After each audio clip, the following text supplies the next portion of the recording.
Welcome back, fight fans. Welcome back. Let's just dig right into it. This is a special edition of the IBFP and the best fighters in each weight division. So let's just dig right into it. Now, the question that was asked was, who is the best fighter at 160 pounds, 147 pounds, 154 pounds, and at heavyweight? So we have to give an honest and unbiased account of each weight division, and I'll start with my own personal list and how I see each particular fighter in each particular division ranked in weight. And we'll also get into some Q&A questions. So let's just start this right off with my particular list. Okay, so starting off at 160 pounds, my obvious choice has to be Saul Canelo Alvarez. I believe he's the most talented. I believe he's done the most. I believe he has the best resume. He has the most world titles. So Canelo Alvarez tops my list at 160 pounds as the best fighter currently today. Then we move on to 147 pounds, and I have no one other than Terence Crawford as the best fighter at 147 pounds purely. That's out of everybody that's available. Errol Spence Jr., Sean Porter. I believe Terence Crawford was undisputed at 140 pounds, went up to 147 and defeated both guys by stoppage, both bigger men, and now he's a world champion at 147 as well. Terence Crawford is openly avoided by Errol Spence Jr. and pretty much every other top welterweight in the PBC because the vast majority of all the top welterweights are on the PBC. So then we keep going. The next fighter at 154 pounds, I thought that Erislandy Lara had the best skill set, was probably the best overall fighter out of everyone at 154. I felt like Erislandy Lara beat Jarrett Swift-Hurd. So right now I still have Erislandy Lara over Jarrett Swift-Hurd as the best fighter at 154 pounds. I believe he should have won that fight by at least a round or two against Jarrett Swift-Hurd. If you have Hurd at your top spot at 154, I can't complain about it. He is the champion. He did get the win, as a matter of speaking, just facts, and so I can't deny that or hate on that, but I have to be honest and unbiased and believe like Lara is the best fighter there. He put together an unimpressive performance against Brian Castano, but regardless of that performance, he didn't take a loss. It was a draw, and many people felt like he won. Lara's just not putting together an output and an accumulation of punches that we need to see to be at his best, but I still believe he should be the top fighter at 154. But if you have Jarrett Swift-Hurd, you get no problems or complaints from me. Also, the best fighter at heavyweight has to be Anthony Joshua. He has pretty much all of the world titles except for one. He has the most impressive resume at the heavyweight division, and he's also undefeated, and he's also fighting nothing but top 10 ranked opponents. You know, a lot of people complain about Big Baby Jarrell Miller, but he's a top 10 ranked opponent. Then you see a lot of other people, you know, other heavyweights like Deontay Wilder, even Dillian White, look to avoid Anthony Joshua when the fight opportunity comes, you know, such as Ian Tyson Fury, pricing themselves out of the fight with Anthony Joshua so they're not having to take that risky fight without a massive, overwhelming payday, which makes no sense because you can't expect the biggest star in world boxing to give up, you know, a 50-50 to anyone at this point, because you wouldn't expect Canelo Alvarez to do it, because these two guys are the most dominating forces in their weight class, in their weight divisions, popularity wise, A-side wise, championship status wise. So it's just unrealistic for anyone to expect 50-50 with either one of these guys. So let's just dig into you guys' statements. And we'll start here with Angel Figueroa. He has Vasyl Lomachenko at 135 pounds as the top fighter. No argument from there. Mikey Garcia top at 140. I'm going to leave that alone for now because Mikey Garcia really fights at 135. That's primarily. But since Mikey Garcia is not really fighting at 135, and he's not really fighting at 140, and he's not really fighting at 147, he's in an undisclosed area at this point, you know.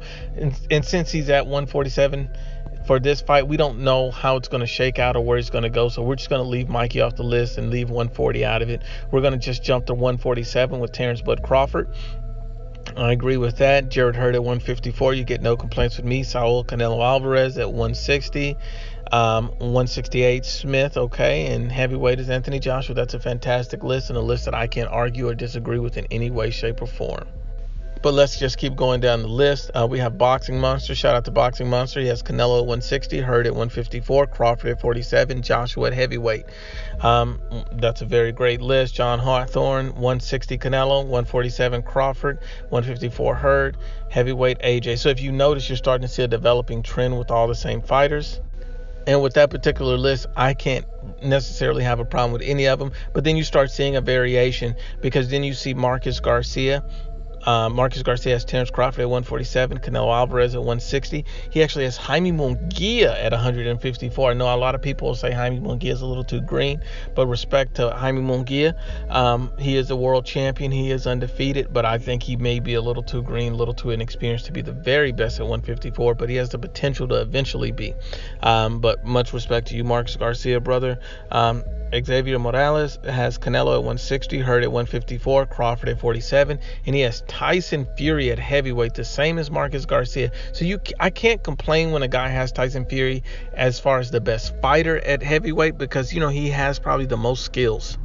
And as you know, skills pay the bills, so I could never complain with anybody that puts Tyson Fury up there. But if I have to be honest and unbiased about it, Anthony Joshua's the number one heavyweight in the world, because Anthony Joshua can box. He just doesn't have as many technical abilities as Tyson Fury, but he's technically sound enough, and he's continued to improve and grow fight by fight. Not only that, he has elite level punch-out, knockout power, so that makes him a dangerous threat to defeat anyone at any given moment. He has the best resume at heavyweight, and so I have to put Anthony Joshua in the top spot. Respect to you guys' list. Thone Boxing, AJ, Canelo, Hurd, Bud. Facts. I respect that. Easy Money, Crawford, Hurd, Canelo, Joshua. I have no problem with that. Derek Lee, my brother, Canelo, Crawford, or Spence. He has Spence at 147. I just don't feel like Spence did enough at 47, but I know a lot of guys feel like he did, I think Crawford's win over Jeff Horn, a guy who gave Manny Pacquiao such a hard, difficult fight, is a better win than a Kell Brook, who was already knocked out by Triple G. That's just my personal opinion. He has Lada at 54 and Joshua at heavyweight. And now me and Derek Lee can agree on that. I just believe Lada has done the most. I believe he should have got the decision versus Hurd. Even though he looked poor in his most recent performance, I still have to give Landy Lada his credit. D. Jefferson has a statement. He said, Carlos Baderas looks pretty good, bro. Fast, hits hard, and he's talking stuff to Teofimo, Haney, Ryan, and Tank. What do you think about that? I think all these things and all these young fighters are good to mix it up. And Carlos is a special talent. Carlos is only 22 years old. He's 5'9". He has a 67.5-inch reach. So he's a very good, intriguing prospect. He's 7-0 with 6 knockouts. So he's going to be a problem for anyone. At least he looks the part so far. So we just have to watch him, and as he develops, and see if he's ready for these guys. Teofimo's more proven. Haney, Ryan, and Tank are all more proven than him at this point. So we just need to see more. Matador Hernandez says most people got it right, and I agree. Most people are very intelligent and honest and unbiased. It's the fanboys and casuals who don't really rank the right fighters up and who hype fighters over the top. Charlie Peachy states that Crawford, Hurd, Canelo, although he thought that Golovkin won both times, he still picked Canelo. Canelo is a very exciting fighter. Canelo is very good. And even if you thought Triple G won, or if you thought Canelo won, you agree that both fights were close. And you would also have to agree that Triple G never had the difficulty he had with Canelo with anyone else. Even Danny Jacobs didn't give him the type of fight that Canelo did to some degree. If you look on the other end, he also has Tyson Fury and Anthony Joshua as the best at the heavyweight division. No complaints there. Our Barker Ryder, my brother, he has AJ, Canelo, Hurd, Bud. What are your thoughts on Gervonta Davis' latest trouble with the law? Now, Gervonta Tank Davis is getting in trouble with the law. I believe it's some type of assault charge. And if you look at Gervonta Tank Davis, he's doing well in his career as far as, winning fights. But, he, not coming in on weight, not being active enough, and now he's starting to get arrested. These are all issues that keep compounding his career, and that's going to set him back. And he's not even fighting the best competition. And I believe that Tank Davis has all the potential in the world, but at this moment, it looks like another Adrian Broner in the making. The next question comes from Mike Dubs. What's going on, Nuke? I apologize. This statement isn't pertaining to the question. That's okay, brother. You can always put whatever you want in the Q&A.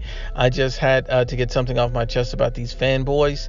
Now, everyone is going crazy because Sugar Ray Leonard picked Mikey to win. Like, can a man have his opinion? People seem to forget that Duran moved up in weight to beat Leonard in Montreal. These fanboys don't speak facts or technique. While I like both Mikey and Spence, you have to see both angles on this fight and not be biased towards another fighter, because that's not who you choose to win.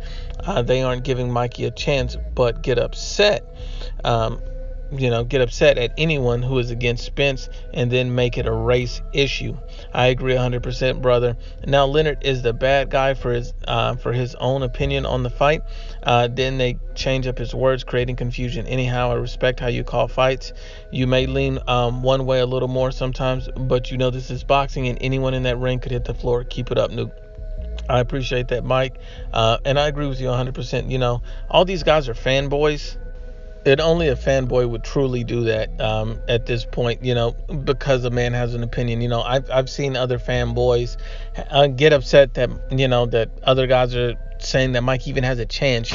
When you see that, like Roy Jones Jr. said that Mikey Garcia has a chance to win the fight, could upset the apple cart and beat Errol Spence Jr. People are coming out of the woodworks and make it a racial issue with Roy Jones. It just doesn't make any sense. These guys are hypocrites and fanboys. It's a great question. Carlos Cuevas says Crawford, Canelo, Hurd tops in their divisions. Unbelievable scenes in Paris. States Bud, Swift, Saul, and Big Femi as the best in their division. Okay, and then the next is El Mario. Mario, do you think Omar Figueroa can compete with the best at 147? I would like to see him and Thurman next.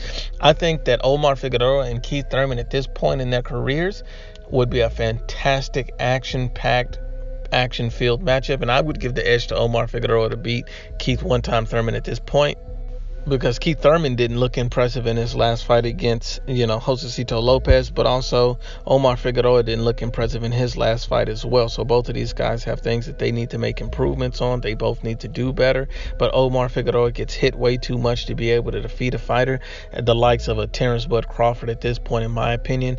I think even Errol Spence Jr. in a rematch of these guys, amateur fight, I think that would be extremely difficult for him. So I think that, although that would be a good fight to make, with Omar Figueroa and Keith Thurman, I think that Omar would have a huge benefit in that fight. But Omar Figueroa needs to work on his deficiencies, needs to get more active, needs to get better condition, but he also needs to help himself defensively as well.